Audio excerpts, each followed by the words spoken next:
बिस्मिल्लाहिर्रहमानिर्रहीम। अस्सलाम वालेकुम। उम्मीद करता हूँ आप सब खैरियत से होंगे। पाकिस्तान का सबसे बड़ा बैंक यूबीएल, पाकिस्तान का सबसे प्रॉफिटेबल बैंक यूबीएल। यूबीएल बहुत ही इंटरेस्टिंग चीजें लाता रहता है टाइम टू टाइम। तो आज जो ये इंटरेस्टिंग चीज लेके आया है वो है जॉब्स। जॉब्स जो लेके आया है ये ग्रेजुएट ट्रेनिंग ऑफिसर की जॉब्स हैं। पूरे पाकिस्तान में जॉब्स आई हैं, किन किन जगहों पे सब डिस्कस करेंगे। लेकिन उससे पहले आपने मेरे चैनल को लाइक करना है, सब्सक्राइब करना है। इसके अलावा मैंने डिस्क्रिप्शन में जो है तो अपना व्हाट्सएप कम्युनिटी नंबर दिया हुआ है, वो भी आपने ज्वाइन करना है। इसके अलावा जो है तो आपने अगर कोई कमेंट हो तो वो कमेंट सेक्शन में मुझे बताना है, मेरा व्हाट्सएप कम्युनिटी ज्वाइन करना है। और मैंने एक कोर्स भी डिजाइन किया हुआ है बैंकर्स के हवाले से। अगर कोई बैंकिंग सेक्टर में जॉब करना चाहता है या ऑलरेडी कर रहा है तो उस हवाले से मैंने बहुत ही बेहतरीन एक कोर्स डिजाइन किया हुआ है। वो कोर्स भी आप मेरा ज्वाइन कर सकते हैं। उसमें हम बहुत इंटरेस्टिंग चीजें आपको सिखाते हैं। उसमें आपने बैंकिंग सीखनी है, branch banking, operations, account opening, Islamic banking, AML, CFT, complete detail है। और उसमें आपको करियर ग्रोथ और करियर अपॉर्चुनिटीज भी हम सिखाते हैं। तो अगर ये कोई ज्वाइन करना चाहता है तो व्हाट्सएप पे नंबर दिया हुआ है नीचे, वो आप वहां पे मैसेज करके राब्ता कर सकते हैं। अब बढ़ते हैं आगे। यूबीएल ने जो जॉब अनाउंस की है ये देखें जी, ग्रेजुएट ट्रेनिंग ऑफिसर की जॉब है।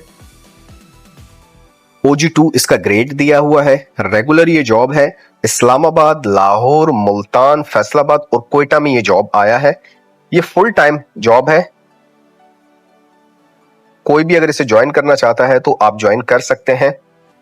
इसकी अगर हम मजीद डिटेल देखें तो देखें ये ग्रेजुएट ट्रेनिंग ऑफिसर की डिटेल दी हुई है। एक मैनेजमेंट ट्रेनिंग ऑफिसर होता है, एक ग्रेजुएट ट्रेनिंग ऑफिसर होता है। उन दोनों में फ्रेश कैंडिडेट्स चाहिए होते हैं, ठीक है।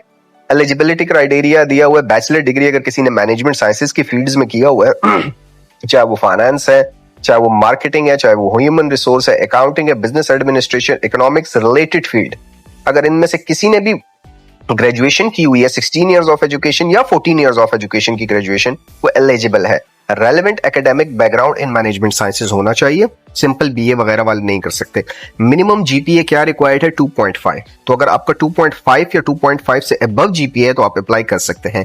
एज क्राइटेरिया 18 से लेके 28 साल तक दिया हुआ है, तो इसके अंदर अगर आप आते हैं तो आप कर सकते हैं। Fresh graduates are encourage to apply. अगर किसी का थोड़ा बहुत एक्सपीरियंस है वो भी अप्लाई कर सकता है, और अगर कोई फ्रेश है तो भी अप्लाई कर सकता है। What we offer a structured graduate training program with clear career growth. Career growth बहुत जबरदस्त होता है इनका। Opportunities to learn across different departments में ये जॉब्स आती हैं, ब्रांचेस में जॉब्स आती हैं, हेड ऑफिस लेवल पे, रीजनल ऑफिस लेवल पे ये जॉब्स आती हैं। Hands on experience on real projects, guidance and mentorship to support development. Training होती है आपकी और उसके बाद आपको फिर डिप्यूट किया जाता है। 2 से 3 महीने की आपकी ट्रेनिंग होती है और उसके बाद आपको डिप्यूट किया जाता है। ऑन ट्रेनिंग आपको ये देते हैं 50-60 हजार रुपए, 50 से 60 हजार रुपए देते हैं। और जब आप यहाँ से ट्रेनिंग प्रोग्राम खत्म कर देते हैं, 6 महीने का, 7 महीने का या 1 साल का जो आपका प्रोबेशन पीरियड होता है वो खत्म कर लेते हैं, तो फिर आपकी सैलरी तकरीबन 70 से 75 हजार रुपए तक की ये सैलरी ऑफर करते हैं। और इसके अलावा आपको बोनस देते हैं, आपको फेस्टिवल बोनस देते हैं, आपको मेडिकल की सहूलत देते हैं, आपको हाउस लोन की फैसिलिटी देते हैं, और इसके अलावा बहुत सी फैसिलिटीज बैंक्स में आती रहती हैं टाइम टू टाइम। ये देखें यहाँ पे आपने अप्लाई करना है। अप्लाई करने के लिए देखें डेफिनेटली आपसे फोटो की वेरिफिकेशन लेता है, ठीक है। अब ये फोटो की वेरिफिकेशन लेने के लिए जो है तो यहाँ पे आ गया है। मैं इसको बंद कर देता हूं।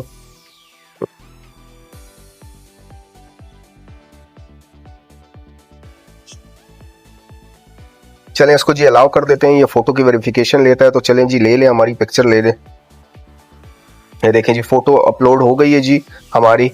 और यहाँ पे जो है तो where would you like to work, तो अब ये कहाँ पे जी वर्क करना चाहते हैं। हम तो जी कराची के हैं, तो हम कहेंगे जी भाई मैं तो कराची में काम करना चाहता हूँ, ठीक है। कराची, इस्लामाबाद, पेशावर, इन जगहों पे भाई मैं काम करना चाहता हूँ। मुझे तो ये 3 जगहें पसंद है, ठीक है।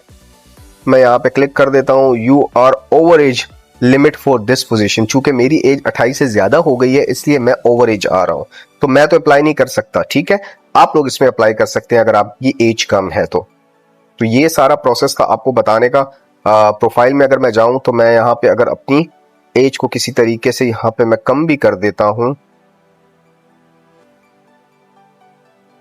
अगर मैं सिर्फ आपको बताने के लिए कर रहा होता हूँ। मेरा कोई मकसद नहीं होता कि मैं अप्लाई करता फिरूं, मुझे अप्लाई नहीं करनी होती।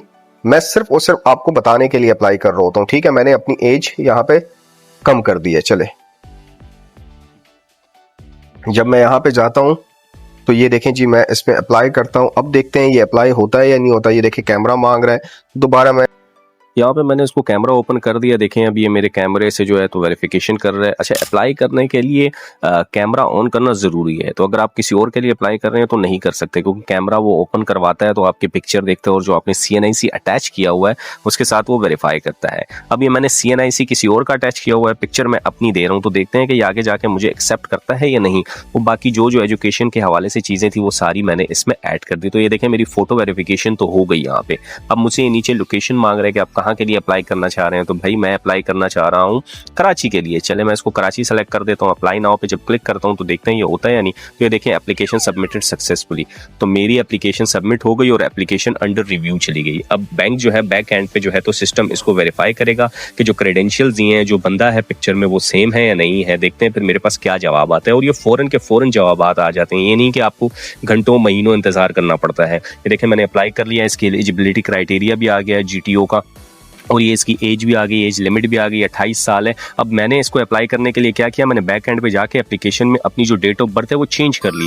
अब मेरी CNIC की डेट ऑफ बर्थ चेंज है और जो मैंने सिस्टम में यहाँ पे डाली हुई है वो चेंज है। लेकिन चूंकि सिस्टम में मैंने CNIC तो अटैच किया हुआ है ना, तो देखते हैं कि ये इसको एक्सेप्ट करता है यानी उसको रिजेक्ट कर देता है। सिस्टम इतना स्ट्रॉन्ग है या नहीं है।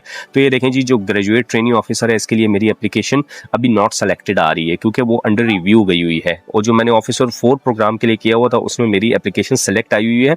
मेरा इनिशियल इंटरव्यू हुआ है लेकिन मेरा फाइनल इंटरव्यू अभी तक नहीं हुआ।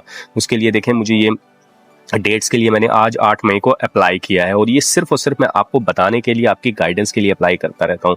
तो इसका देखते हैं नेक्स्ट स्टेज में मेरे पास क्या स्टेटस आता है, आया मैं सेलेक्ट होता हूँ या नहीं होता।